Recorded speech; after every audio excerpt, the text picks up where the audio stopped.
So I don't make it too much of a habit to shoot things during the weekend because, well, I'm not really programming, so there's not really a point to it. But today is a little bit special because we're coming back from the post office with this box. And if you've been following my Twitter, you probably know what's in the box. I'm also probably going to put it like in caps lock in the title or something, so not much of a surprise, but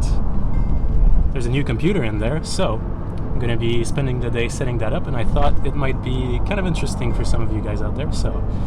we'll get to it. And we're also going skiing this afternoon, so it should be kind of fun.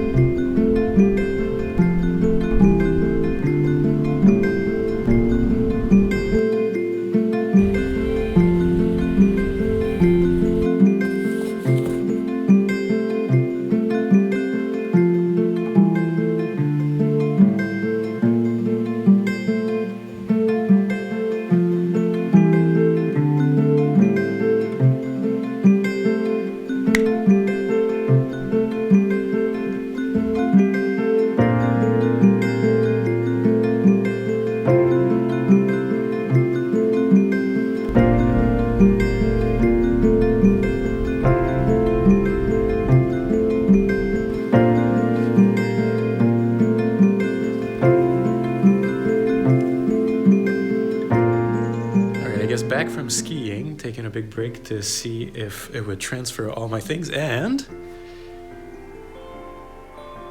there's still, I don't know if you can see, you probably can't see, but there's still something like 30 minutes to go on there, so,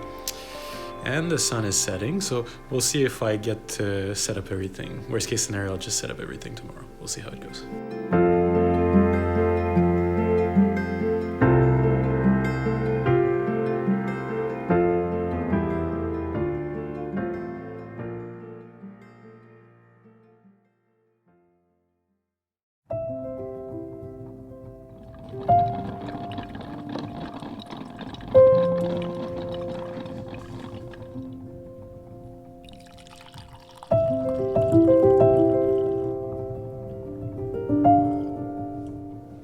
So I guess from a vlog standpoint, yesterday was kind of a failure because I really didn't do anything that I planned to be doing for the video. But here's the thing, I thought that setting up my computer would be really fast and that I would get time to share with you everything that I do when I get a brand new computer and what I install and everything. But I remembered that I've been using Time Machine backups on one of my hard drives. So, I decided to boot that computer from that old Time Machine backup, and so it took a while. If I had one tip to give you, is to not do that on an old hard drive that uses USB-A like 2.0 or something to transfer data and does it very slowly. But anyway, I mean, it took the whole afternoon and then some, but for the most part everything was transferred to the new computer, so there's not much setting up I need to do, except a couple things that just randomly didn't make their way to the new computer for some reason that I'll need to reinstall. But either way, I'm still gonna, do a little quick rundown of everything that I install if it was actually a fresh install, so that maybe if you're starting up, picking up programming or something like that, you have a bit of an idea of what I use and what are my go-tos when, setting up a new development machine. So I'm gonna enjoy this coffee and then share that with you all.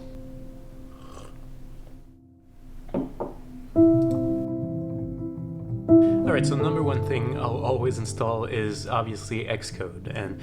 if you do any sort of iOS or macOS development, it's probably the first thing that you're going to get. And if you're a beginner learning iOS and Swift, you probably are already using it too, but I always also install something like VS Code, a secondary editor that is a little bit more general purpose for whatever might come up while I'm programming. If I need to write a Python script, or if I'm working on a website at the same time I'm working on an app for whatever reason, it's easy to just have a second editor ready to go that can kind of do just about anything fairly easily, so that I don't have to struggle through doing it with an Xcode if it's not meant to, edit that type of programming language. Next up, I'll always install Figma, which is a designing tool and something that's really useful to prototype stuff and do some designs for apps and templates and whatever it might be. There's a free version that does basically everything I can ask from it. It's not as in-depth as things like Photoshop and things like that if you want to do like, you know, icon designs and things like that, but it does a fairly good job for the basic stuff that I need to do by myself, and so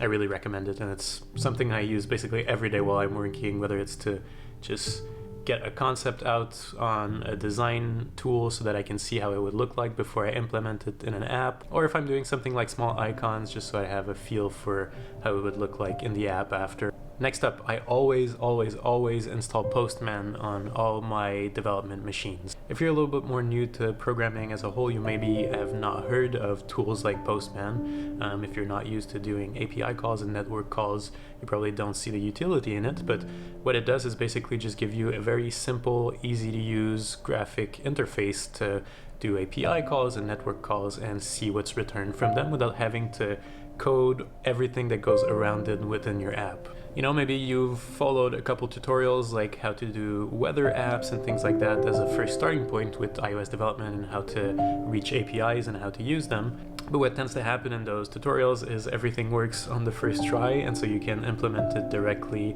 inside your app and everything is nice and works the way you're expecting it to. But once you start using APIs that you're not so sure about, that maybe have data that's formatted a little bit weird, you don't necessarily know how it's going to react to certain types of inputs within the request, you can do all of that within Postman a lot more quickly so that you don't spend so much time doing trial and error within your app and having to debug it within just debug tools and breakpoints. You end up saving tons of time by just doing quick demos and figuring out how the APIs work within Postman before moving on to actually doing it within the code. Alongside that kind of backend and API oriented tool, something I will also always install is Qt, or quicktype, I think is the full name of it, which is a JSON tool that allows you to just copy and paste some JSON data within the app, and with that input JSON it will give out a full, you know, Swift class that you can use to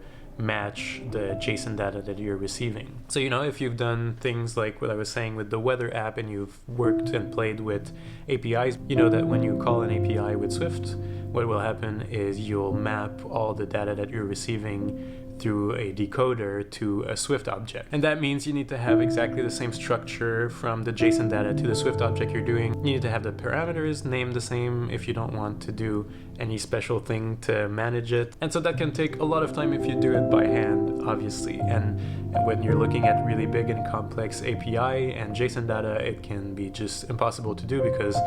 there's too many things that are embedded within one another, and it just becomes really annoying and difficult to manage. So you just save most of the hassle of translating it by yourself and making sure that everything matches and works fine. Copy and paste the JSON in a program, and most of the time it's going to work fine, especially for smaller, simpler type of APIs and JSON data that you can receive. Even if you need to do minor adjustments to it down the road, or as you're working out, you know, the JSON data that you're receiving, it's in most cases going to save you a ton of time anyway. Okay, two last things that are part of my workflow